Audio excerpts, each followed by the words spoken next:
हमसे जुड़ने के लिए YouTube पर सिद्रा नेटवर्क को अभी सब्सक्राइब कर लें।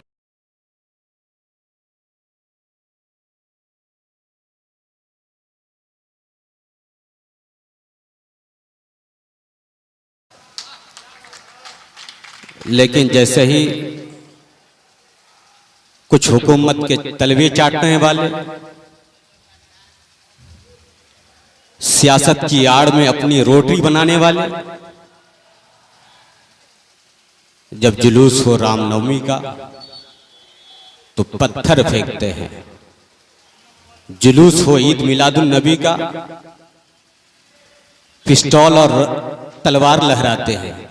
अभी आपने देखा माथे की निगाहों से, अभी देखा भाई जुलूस में तलवार की क्या जरूरत है? तलवार की क्या जरूरत है? पिस्तौल की क्या जरूरत है? मैं तो कहता हूं कि सबसे पहले भारत में इस डीजे पर सबसे पहले पाबंदी लगनी चाहिए। ये डीजे की आड़ में नौजवान मस्त हो जाते हैं, कमर अपने आप हिलने लगती है, वो नशे में चूर हो जाता है। वो समझता नहीं है कि मेरी जवानी है, इस जवानी को बचा करके किसी के काम आना है। अरे तेरा धर्म अगर है, हिंदू हो या मुसलमान हो, कबीरदास जी कहते हैं तुम बाद में हिंदू हो जाना, तुम बाद में मुसलमान हो जाना, तुम बाद में सिख और ईसाई हो जाना, पहले इंसान बन के दिखाओ। और इंसान ये नहीं कहता कि किसी को मारा जाए, किसी को पीटा जाए, किसी को काटा जाए, किसी का गला घोटा जाए, किसी की हत्या की जाए, किसी का खून बहाया जाए, बल्कि कबीरदास जी कहते हैं कि तुम अपनी वाणी से किसी का दिल जीत लो, कोई दुश्मन है तो तेरा दोस्त बन जाए। इसलिए कबीरदास जी कहते हैं ऐसे वाणी बोलिए मन का आपा खो और को शीतल करे, आप होशे तल होए रे कबीरा, आप हो शीतल होए। हजरात अगर ये भारत महान बनेगा तो आप ये मत समझना, अगर हिंदू हो क्षमा चाहूंगा, माफी चाहूंगा कि हम अकेले इस भारत को विश्व गुरु बना देंगे। नाक रगड़ के रह जाओगे, हिंदू होने के बावजूद भारत को विश्व गुरु नहीं बना सकते हो। इसलिए कि इतिहास उठा करके देख सकते हो, अगर पाकिस्तान के टैंक को तोड़ने वाला कोई अब्दुल हमीद है तो कोई अपने खून की बलि देकर के इस भारत को आजाद कराने वाला अशफाकुल्लाह खां भी है, कोई टीपू सुल्तान भी गुजरा है, कोई बहादुर शाह जफर भी है जो अपने दो शहजादों के सर को देखकर कहा था सरफरोशी की तमन्ना अब हमारे दिल में है, और कहा था नहीं सरफरोशी की तमन्ना अब हमारे दिल में है, और कहा था नहीं है आरजू मगर आरजू ये है कि पूछे यार में दफन होने की जगह मिल जाए। इसलिए इस भारत को विश्व गुरु बनाना है तो आपको एकता अखंडता प्यार प्रेम बना के रखना होगा। अगर मुसलमान चाहे कि हम तरक्की कर जाएं, तरक्की ना रगड़ के रह जाओगे, तरक्की नहीं कर पाओगे। इसलिए कि जहां संस्कृति ये है, हमारी तहजीब व तमद्दुन ये है कि यहाँ सुबह बनारस भी है, यहाँ हिंदू का वफा भी है, मुस्लिम का प्यार भी है, सिख ईसाई की मोहब्बतें भी है, तब जाकर के ये हिंदुस्तान की संस्कृति बचती है। अगर ये हिंदुस्तान की संस्कृति बची रहेगी तो भारत एक ना एक दिन विश्व गुरु जरूर बनेगा। भारत भारत भारत हमारा दोस्तों महान रहेगा, भारत हमारा दोस्तों,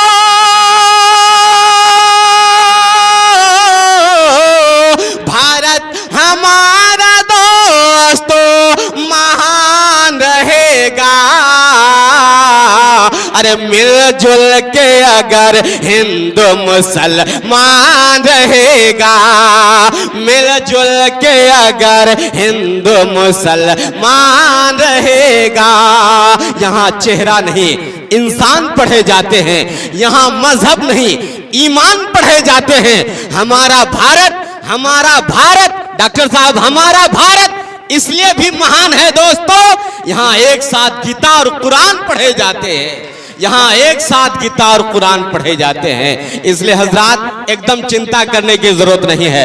समाज में कुछ लोग लफवा लोचा लफंगे जरूर पैदा होते हैं और वो लोग किराए पर आते हैं। सच बात है, अभी नालंदा में बिहार शरीफ में जो आतंक हुआ, जो जुल्म हुआ, जो मस्जिद मदरसा जलाया गया, जो अखबार बताते हैं, जो मीडिया रिपोर्ट बताती है, उसमें किराए के कुछ ऐसे दलाल आए जो गौ मांस को फेंक करके आतंक का ऐसा नंगा नाच नचाया कि हजरात कहीं मदरसा जला, कहीं मस्जिद की दीवार जली, कहीं मीनार तोड़े गए, कहीं 2-4 लोगों में खून खराबा हुआ। ये किराए के लोगों से बचना है और जो नफरत की बात करता है उसको समाज से निकालना है। ऐसे लोग जो धर्म की बात करता हो, ऐसे लोग जो धर्म की आड़ में नफरत की आग सुलगाता हो, ऐसे लोगों के करीब नहीं जाना है।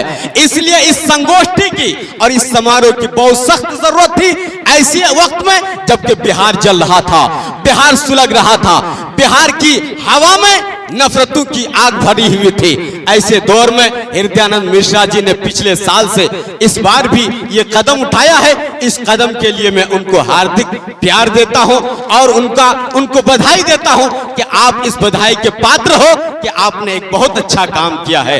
रमजान मिलन समारोह का प्रोग्राम रख करके हिंदू मुसलमान के दरमियान मोहब्बत की फिजा को कायम किया है ताकि हिंदू अपने घर में रहे, मुसलमान अपने घर में रहे, लेकिन दोनों सेफ रहे, दोनों महफूज रहे।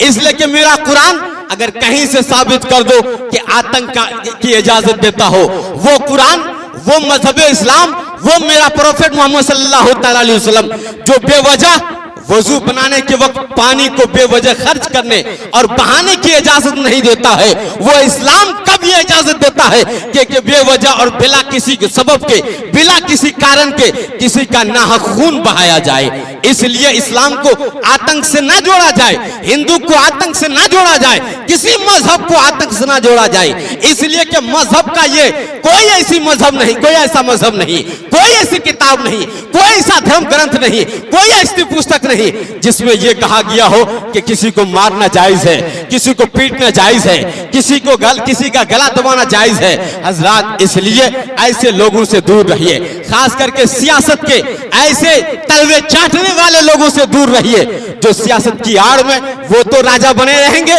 वो तो कुर्सी पर वो अपनी हुकूमत का सिक्का चलाएंगे, आपके बेटे मारे जाएंगे, आपके बेटे का खून होगा, आपके बच्चे मारे जाएंगे, आपकी नस्ल तबाह होगी। इसलिए बच्चे को बचाना है, भारत को आगे बढ़ाना है तो नफरत की आग से आगे निकल करके इस धरती को फिर सोने की चिड़िया बनाना होगा, फिर एकता अखंडता प्यार प्रेम का ऐसा दरिया बहाना होगा जहां हिंदू मुसलमान किसी के दुख में काम आ जाए, किसी के सुख में काम आ जाए, किसी की सहायता कर देना इस्लाम बताता है, किसी की मजबूरी का फायदा उठाने को इस्लाम नहीं बताता है। एक वाकया बताता हूं। एक ताबई का जमाना है, एक इंसान चला गया मार्केट में अपना घोड़ा बेचने के लिए। जरा सुनिएगा, इस वाकये से शायद आपको बहुत कुछ सबक मिले और अगल बगल में दुकानदार लोग भी बैठे हैं और मेरी आवाज को श्रवण कर रहे हैं। एक घोड़ा बेचने वाला जो घोड़े का कारोबारी था, घोड़ा बेचता था, घोड़ा बेचने का काम करता था। जब वो बाजार में अपना सौदा लेके गया कि बाजार में जाऊंगा, कीमत पा जाऊंगा, मैं इससे अपने घर की जरूरतें पूरी कर लूंगा। घोड़ा लेके बाजार में गया। जब बाजार लेके घोड़ा गया, सुबह से लेकर खड़ा रहा, शाम हो गई, कोई ग्राहक नहीं मिला, कोई कस्टमर नहीं मिला। जब कोई कस्टमर नहीं मिला तो वो इंसान बहुत परेशान हुआ। आज मेरे बच्चे क्या खाएंगे, आज मेरे बच्चे तो भूखे रहेंगे, आज मेरे बच्चे तो राशन के बिना तड़पेंगे, आज मेरी बीवी पूछेगी, पत्नी पूछेगी क्या लाए हो, मैं जवाब क्या दूंगा। घोड़ा नहीं बिका है, कीमत नहीं मिली है, आज घर में खाना कैसे बनेगा, चूल्हा कैसे जलेगा। ये फिक्र सता रही थी, ये टेंशन सता रहा था। तब तक के उसी रास्ते से एक मुसलमान का गुजर हुआ, एक दाढ़ी वाले का गुजर हुआ, एक अल्लाह वाले का गुजर हुआ। उसने कहा घोड़ा ले लो, घोड़ा ले लो। वो इंसान रुक गया, ठहर गया। ये लगता है सुबह से आने वाला इंसान, होंठ सूखे हैं, चेहरा मुरझाया हुआ है, लगता है ये इंसान परेशान है। चेहरे पर नजर डाली, बता घोड़ा तेरे कितने का है। उसने कहा 200 दिरहम का है। घोड़ा ले लीजिए, ताकि मेरे घोड़े बिकने की वजह से मेरे घर में चूल्हा जल जाए। लेकिन हाँ, 200 दिरहम का ये घोड़ा जरूर है। सुनिएगा असदुल्ला भाई, 200 दिरहम का घोड़ा जरूर है, लेकिन मैं अगर इसको 200 दिरहम में बेचूंगा तो नहीं बिकेगा। इसलिए आज मेरे सामने मजबूरी है, मैं सिर्फ इसे 100 दिरहम में बेच देना चाहता हूं। उसने कहा ये तेरी मजबूरी है कि तू 100 दिरहम में बेच देना चाहता है, लेकिन मैं तुझे पूरा 200 दिरहम दे के जाऊंगा। उसने घोड़ा पसंद किया, घोड़े की रफ्तार अच्छी है, घोड़ा सही है, इसकी नस्ल अच्छी है, चलो मैं इस नस्ल को खरीदता हूं और ये घोड़ा मेरे हवाले करो, लगाम मुझे पकड़ाओ और ये कीमत 200 दीनार तुम ले लो। उसने लेने से मना किया, इनकार किया, बाबा मुझे 200 दिरहम की जरूरत नहीं, मेरी मजबूरी है, मुझे बेचना बहुत जरूरी है, मुझे बेचना बहुत जरूरी है, नहीं बेचूंगा तो मेरे बच्चे भूखे रहेंगे, नहीं बेचूंगा तो मेरे घर का चूल्हा नहीं जलेगा, मेरी मजबूरी है, मेरा घोड़ा ले लीजिए, मगर 200 दीनार नहीं, सिर्फ मुझे 100 दिरहम की जरूरत है। उसने कहा नहीं, मैं तेरी मजबूरी का नाजायज फायदा नहीं उठाऊंगा। उसने कहा घोड़ा तो बाद में लेके जाना, 200 दिरहम तो दे रहे हो, लेकिन ये तो बताओ 100 ही दिरहम में मैं देने के लिए तैयार हूं, तुम 200 दिरहम देने के लिए क्यों तैयार हो? उसने कहा मुझे मालूम है, मेरे पैगंबर ने बताया है किसी की मजबूरी का फायदा ना उठाया जाए। अगर उसकी चीज की कीमत अगर 100 रुपए है तो 100 रुपए ही दे, भले ही वो इंसान मजबूरी में बेच रहा हो, तो अगर वो 50 रुपए में बेचने के लिए तैयार हो, लेकिन उसके बावजूद उसकी जो सही कीमत है उसकी सही कीमत अदा करके उस घोड़े को खरीदा जाए, वो सामान खरीदा जाए। ये इस्लाम की तालीम है, ये इस्लाम बताता है। हजरात, वो इंसान जो मजहब इस्लाम का मानने वाला नहीं था, उसने उस मुसलमान का ये कैरेक्टर देखा, ये अखलाक देखा, ये किरदार देखा, उसने कहा ये पैसे 200 दिरहम बाद में लेके जाऊंगा, लेकिन पहले तुझसे ईमान की दौलत पहले लेके जाऊंगा, इसलिए जल्दी कीजिए, मुझे कलमा पढ़ा करके मुसलमान बना दीजिए। हजरात, तो ये बताना चाहता हूं, इस्लाम ये नहीं बताता है कि किसी को मारा जाए, किसी को पीटा जाए, किसी को गाली दी जाए, किसी को नाजायज किसी की जमीन हड़पी जाए, किसी को टॉर्चर किया जाए। इसलिए हजरात, नफरत की आग से निकलिए, मजहब बचाइए, दीन बचाइए और खासकर मुल्क और मिल्लत की तामीर में अपना योगदान दीजिए।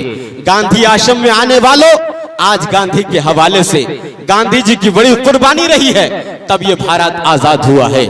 गांधी जी और उसके तमाम दोस्तों अहबाब जितने थे, हिंदू मुस्लिम सिख ईसाई, सबों ने इस मिलकर अपने भारत की वतन की आजादी के लिए लड़ाई लड़ी और आप भारत को आजाद करके हमारे सामने पेश किया है। तो फिर इस आजाद वतन को आजाद रहने दीजिए, फिर गुलाम ना होने दीजिए। इस आजाद वतन के लिए फिर आप अपने धर्म के अनुसार, हम अपने धर्म के अनुसार चलेंगे। मेरा कुरान कहता है लकुम दीनकुम वलिय दीन, तुम्हारा दिन तुम्हारे लिए, मेरा दिन मेरे लिए। यानी कहीं ये मजहब नहीं कहता है कि तुम किसी को जबरदस्ती कहो कि अल्लाह अकबर बोलो, तुम किसी को कहो कि नारे तकबीर बोलो, लेकिन आज कहीं कहीं वीडियो के जरिए आपने नहीं देखा बोलेरो में जिंदा जला दिया गया, आपने नहीं देखा हजारों कांड, हजारों वाकयात अफराद होते हैं, नाजायज जुल्म होता है। उनसे ये कहना चाहता हूं, ये जुल्म करने के लिए किसने कहा है? कौन सी ग्रंथ ने बताया है? कौन से धर्मशास्त्र ने तुमको इजाजत दी है? इसलिए अगर तुम कोई धार्मिक हो और धर्म के अनुसार चलते हो, इसलिए एक गायत्री मंत्र है, उस मंत्र में कहा गया है यदा यदा ही धर्म से ग्लानिर्भवति भारत अभ्युत्थानम धर्म से तदात्मान्य सृजाम हम परित्राणाय साधूना विनाशे च दुष्कृताम धर्म संस्थापनार्थाय संभवामि योगे योगे। हरि ओम ओम अवतान्यारत पुनीतम पृथ्वी मध्य अरण्य सग्वारतम बलवंशवानम तेज बहादम सर्वन्म महापुरुषम पुरुषोत्तम शंभलिय स्थानम गृहे विष्णुयस सोमतिया गर्भमादतम पृथ्वी पाल ब्रहारम कर्क ग्रह तबुस्यतम परंपरागत परमात्मे। और एक, जब यहाँ इस धर्म में जिस धर्म को आप मानते हैं, हम जिस धर्म को मानते हैं, धर्म किसी का अलग अलग हो सकता है, लेकिन आपके हिंदू सनातन शाश्वत धर्म की किताब में आता है एको देव सर्वभूतेषु गुणः सर्वभूतांतरात्मा कर्माध्यक्षः सर्वभूतादिवासः साक्षी जिता केवल निर्गुणश्च एकम इवादित्यम नाथ प्रतिमास्ते ना समदर्शी से तस्ति रूपम असह ना चक्षुषा पास्यति कास्कनाई नमः एकम बरहम दीर्ते नास्ते नहना नास्ते किंचनः।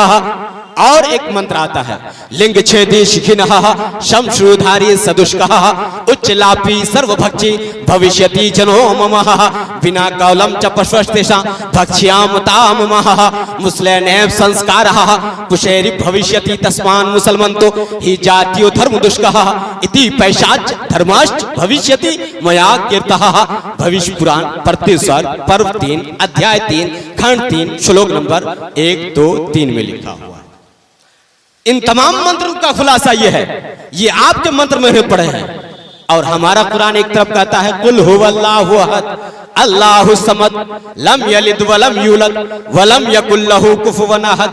आपके धर्म के अनुसार आप अपनी किताब पढ़ लीजिए, हम अपनी किताब पढ़ लेते हैं, तो दोनों का माना और भावार्थ जब ट्रांसलेशन एक होता है तब दिल का दरवाजा खुलता है और पता चलता है अल्लाह एक है, सबका मालिक एक है। एको देव सर्वभूतेषु गुणः, अल्लाह एक है, परमात्मा एक है, ईश्वर एक है, वो खुदावंद कुद्दूस, वो रब तबारक व तआला। आप अपने लैंग्वेज में भाषा में परमात्मा ईश्वर कहते हैं, हम अपने भाषा और जबान में अल्लाह रब्बुल इज्जत कहते हैं, यानी बनाने वाला, दुनिया की रचना करने वाला, कायनात को सर्वश्रेष्ठ बनाने वाला वो अल्लाह एक है। और अल्लाह एक ऐसा एक है कि मेरा भी कुरान कहता है लम यलिद वलम यूलद, ना अल्लाह वो किसी का बाप है, ना उसका कोई बाप है, ना उसका कोई बेटा है, ना वो किसी का बेटा है। वलम यकुल लहू कुफुवन अहद, और उसके जैसा कोई नहीं है। और यही बात हिंदू भाइयों के किताब में आया ना समदर्शी से तस्ती रूपम असह, यानी उसको कोई देख नहीं सकता है। ना चक्षुषा पास्यति कास्कनाई नमः, उसको देखने की ताकत तुम्हारी आंखों में नहीं है। ना समदर्शी से तस्ती रूपम असह, उसको देख नहीं सकते हो, इसलिए कि वो निराकार है, उसका कोई आकार नहीं है, वो एक प्रकाश है, वो एक नूर है, वो एक लाइट है, वो एक रोशनी है, इसलिए तुम उसे देख नहीं सकते हो। और जब देख नहीं सकते हो तो फिर इस झगड़े में क्यों पड़े हो कि तुम्हारा 100 है, हमारा एक है, इसलिए हम एक और 100 के चक्कर में, 1000 के चक्कर में नहीं पड़ेंगे। बस एक खुदा के मानने वाले हो और एक धर्म के और एक खुदा के जब आप भी मान रहे हो, हम भी मान रहे हैं, तो फिर इस भारत को, भारत की धरती को सोने की चिड़िया बनाइए और इस धरती को ऐसी सुहागन बना दीजिए कि कोई दुनिया की नजर देखे तो कहे कि भारत जैसा कोई देश नहीं है, भारत जैसा कोई मुल्क नहीं है। यहाँ 4 तरह के लोग रहते हैं, लेकिन कोई भेदभाव नहीं है, कोई इख्तिलाफ नहीं है, कोई मतभेद नहीं है। वो एक दूसरे के दुख में काम आते हैं, दूसरे के सुख में जाते हैं, एक दूसरे से मिल मिलाप और मोहब्बत प्यार प्रेम का गंगा बहा करके, गंगा जमुनी तहजीब का शिकार होकर के एक दूसरे के साथ मिलजुल कर कंधे से कंधा मिला करके चलते हैं। इसलिए इस धरती पर बसने वाले डॉक्टर साहब मौजूद हैं, डॉक्टर साहब की तवज्जो चाहूंगा, इसलिए कि वो खूब जानते हैं जब कोई पेशेंट जाता हो तो पहले कहते हैं टाइफाइड हुआ है या मलेरिया हुआ है। हम नहीं जानते हैं, पहले जाइए अल्ट्रासाउंड कीजिए, पहले जाइए चेकअप, खून चेकअप कराइए। मैंने कहा डॉक्टर साहब ये खून क्यों चेकअप करवा रहे हो? कहा खून से पता चलेगा मलेरिया है कि टाइफाइड है। मैंने कहा अच्छा, इसका मतलब खून बताएगा कि मलेरिया है या टाइफाइड है, लेकिन खून ये बताएगा कि ये हिंदू का खून है या मुसलमान का खून है। डॉक्टर साहब को मसला समझ में आ गया, वो खुलकर कहेंगे इस धरती पर बसने वाले हैं जितने इंसान, रक्त सभी का एक ही रंग है, सब रखते हैं जान, सब रखते हैं जान। जिसने सबको जन्म दिया है बड़ी उसी की शान, दूजा नहीं है महान रे मूरख, दूजा नहीं है महान, दूजा नहीं है महान। और हजरात, भारत की धरती इसलिए भी महान हो जाए कि इस दुनिया की तरक्की करने वाले देश, दुनिया में बहुत सारे देश, दुनिया में बहुत सारे मुल्क, बहुत सारे ममालिक ऐसे हैं जो हमसे बहुत तेजी के साथ वहाँ टेक्नोलॉजी, वहाँ तरक्की, वो तरक्की याफ्ता मुल्क, लेकिन हमारे भारत की संस्कृति से वो आंख नहीं मिला सकता।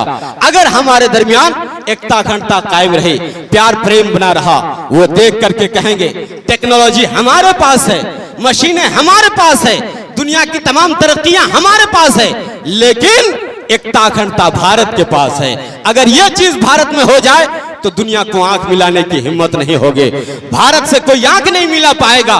भारत को अखंड भारत बनाना है और ऐसा मजबूत भारत बनाना है जहां पर हिंदू, मुस्लिम, सिख, ईसाई कोई जाए नमाज पढ़ने के लिए, कोई जाए भजन के लिए। जब कोई भजन के लिए जाए, कोई जाए नमाज पढ़ने के लिए, तो सुबह सवेरे जब एक हैदराबाद का पंडित उठता है, उसका नाम पंडित वेद उपाध्याय, पंडित वेद प्रकाश उपाध्याय, वो खड़े होते हैं और कहते हैं कि इस धरती पर इंसान आया है, और इस धरती पर जब आदमी आया है तो आज लोग समझते हैं कि ये सत्ता ही हमारे लिए बहुत बड़ी चीज है, ये हुकूमत ही हमारे लिए बहुत बड़ी चीज है, लेकिन उसे नहीं मालूम है कि बड़े बड़े सत्ताकारी, सुभान अल्लाह, ये देखिए हमारे बड़े भाई इज्जत माब माननीय जिला पार्षद साहब मास्टर फजले अली साहब, ये तशरीफ लाए, मैं हार्दिक अभिनंदन करता हूँ, इस्तकबाल करता हूँ।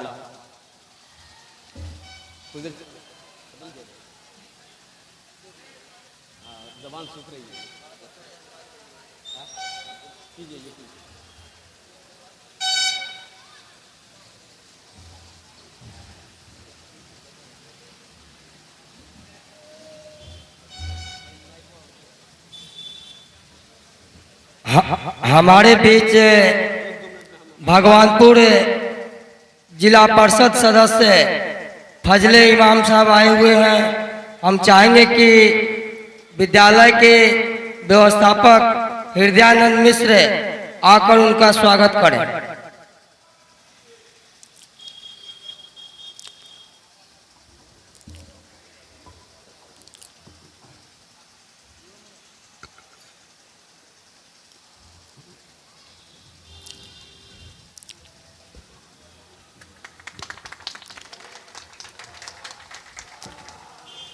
हिंदुस्तान जिंदाबाद, जिंदाबाद। हमारा हिंदुस्तान ये हिंदुस्तान ही रहे। और तमाम दोस्तों, हबाब, पत्रकार महोदय, तमाम लोगों की उपस्थिति में एक चीज बड़ी जिम्मेदारी के साथ मैं आप बताने जा रहा हूं। एक चीज देख लीजिए, उसके बाद मैंने कहा था ना कि इस धरती पर बहुत सारे बड़े बड़े बलवान लोग आए, बड़े तेजस्वी लोग आए, बड़े प्रभावशाली लोग आए। ऐसे लोग आए जिसकी हुकूमत का सिक्का मशरिक से लेकर मगरिब तक, शुमाल से लेकर जुनूब तक चलता था, जो बड़ी दौलत का मालिक होता था। फिरौन से ज्यादा बड़ी सल्तनत का मालिक होगा क्या कोई? कारून से ज्यादा दौलत का कोई मालिक होगा क्या? उसके 70 खजाने की चाबी एक ऊंट पे चला करते थे। इतनी बड़ी दौलत, सरवत, प्रॉपर्टी का मालिक जमीन में धंसा दिया जाता है। इसलिए कबीरदास जी कहते हैं, गुरूर न करना, घमंड न करना, तकब्बुर न करना, प्राउड न करना, और दिल में किसी का डर हो ना हो, लेकिन एक खुदा का डर जरूर रखना। इसलिए कि इस धरती में बड़े बड़े बलवान लोग आए, सारे लोग इसी जमीन में तहस नहस हो गए और मिलकर मिट्टी में मिल गए। और मिट्टी की पुकार है, ये मिट्टी हमसे कहती है, माटी कहे कुम्हार से तू क्यों रोंदे मोय, माटी कहे कुम्हार से तू क्यों रोंदे मोय, एक दिन ऐसा आएगा मैं रोंदोगे तो रे कबीरा, मैं रोंदोगे तो। और एक दिन ऐसा आएगा, बड़े बड़े जवान, बड़े बड़े बहादुर, बड़े बड़े लीडर और बड़े पैसे दौलतमंद वाले सारे लोग, ये आप इस पोस्टर में, इस बैनर में देखिए, ये किसी का फोटो है, ये किसी के मरने के बाद की हालत स्थिति है। एक बड़ा पैसा वाला, बड़ी दौलत वाला, वो चलता था तो दाएं बाएं आगे पीछे हजारों की सिक्योरिटी, हजारों के फौज, लश्कर सिपाह, लेकिन मरने के बाद उसके जिस्म को किसी कीड़े ने खाया, उसके जिस्म को मकोड़ों ने खाया, वो जमीन की खुराक बन गया। फिर उसके बाद सारा गुरूर, सारा तकब्बुर, सारा प्राउड जमीन में मिल गया। इसलिए कबीरदास जी कहते हैं आए हैं तो जाएंगे राजा रंग तो फकीर,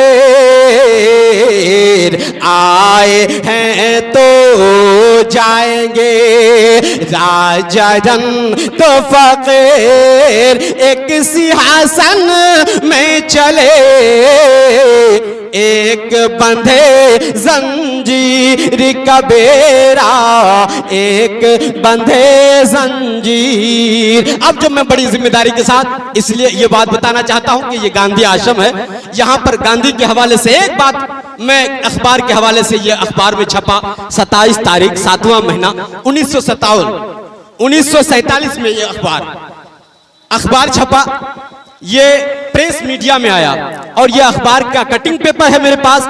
उसमें 1947 में कांग्रेस ने कहा और कांग्रेस के बड़े सरदार गांधी जी ने कहा, और गांधी जी ने क्या कहा कि इस दुनिया में अगर किसी को मॉडल बनाना हो, किसी को कुछ समझना हो, तो गांधी जी ने वजीरों को कहा कि तुम हमारे मंत्री संतरी जरूर हो, लेकिन तुम सादा सी जिंदगी गुजारना, सादा सी जिंदगी गुजारना और ऐसी जिंदगी गुजारना कि तुम्हें ये देख करके कोई ये ना कहे कि हमें भी बड़ा दौलतमंद बनना है, हमें भी बड़ा पैसा वाला बनना है, हमें भी बड़ा बिजनेसमैन बनना है, कारोबार का ऐसा ताजिर बनना है कि लोग मेरी तरह बनने की कोशिश करें। लेकिन वो कहते हैं कि सादगी की जो मिसाल इस मजहब इस्लाम ने दिया है, और मजहब इस्लाम के अबू बकर उमर दो ऐसे खलीफा गुजरे हैं कि पूरे लगभग 22 लाख मुरब्बा मील तक उनकी हुकूमत सल्तनत है, लेकिन उसके बावजूद उनकी चटाई पर बिछोना है, उनका बिस्तर एक चटाई है, उनका खाना वजीफे से नहीं, उसकी तनख्वाह सल्तनत के पैसे से नहीं, बल्कि वो कोई कारोबार करके, वो कोई अपने बिजनेस करके और अपनी तिजारत से पैसे इकट्ठे करते और उससे अपने बाल बच्चों की परवरिश करते। जब उस पैसे से अपने जिस्म अंदर वो खुराक जाती है, वो ग़िज़ा जाती है, तो उससे हलाल बच्चे पैदा होते हैं, अच्छे संस्कारी बच्चे पैदा होते हैं, और अच्छे संस्कार के जब बच्चे पैदा होंगे तो अच्छा असर जाएगा, और जब अच्छा असर जाएगा तो वो देश तरक्की करेगा, मुल्क तरक्की करेगा। इसलिए सादगी की मिसाल के लिए गांधी जी का फोटो है। गांधी जी ने कहा कि अगर सादगी की मिसाल देखनी हो तो हमारे अबू बकर उमर की जिंदगी को देखो, और ऐसे लोगों की जिंदगी को देखो जो हुक्मरान होने के बावजूद जुल्म नहीं किया, बल्कि अदल किया, इंसाफ किया। मैं दुआ करता हूं कि हमारा ये भारत, अखंड भारत, अटूट भारत, मजबूत भारत फिर मजबूत से मजबूत तर होता जाए, और ये धरती, पावन धरती, बसंतपुर की धरती, जो ऐतिहासिक धरती है, जहां पर हिंदू मुस्लिम एकता घंटा की बात होती है, प्यार प्रेम की भावना होती है। अल्लाह ताला परवरदिगार आलम इस गांधी आश्रम में आने वाले तमाम हिंदू मुस्लिम सज्जन पुरुषों को सबको राह हिदायत अता फरमाए।